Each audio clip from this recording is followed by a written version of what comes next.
દિલ્હી આમ આદમી પાર્ટીના બે સંયોજકોએ સરદારનગર વિસ્તારમાં મારામારી કરી લૂંટ ચલાવતા પોલીસ ફરિયાદ નોંધાઈ હતી। જે ફરિયાદના આધારે પોલીસે આમ આદમી પાર્ટીના બંને સંયોજકોને ઝડપી લઈ લૂંટનો ભેદ ઉકેલ્યો।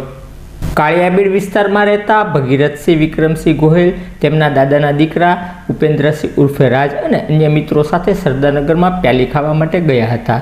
તે સમયે ભગીરથસિંહ ગોહિલને તેમના પત્નીનો ફોન આવ્યો હતો કે મારી તબિયત ખરાબ છે, તમે ઘરે આવો। માટે ભગીરથસિંહ ગોહિલ ઓડિટોરિયમ વાળા ખાંચામાં કાર લઈને જતા હતા। તે વેળાએ બે ઈસમોએ કાર જોઈને ચલાવતે બાબતે ઝઘડો કરી ભગીરથસિંહ ગોહિલ અને દીપેન્દ્રસિંહને માર મારી ટાઇટન કંપનીનું 12,800ની કિંમતનું ઘડિયાળ ચલાવી નાસી છૂટ્યા હતા।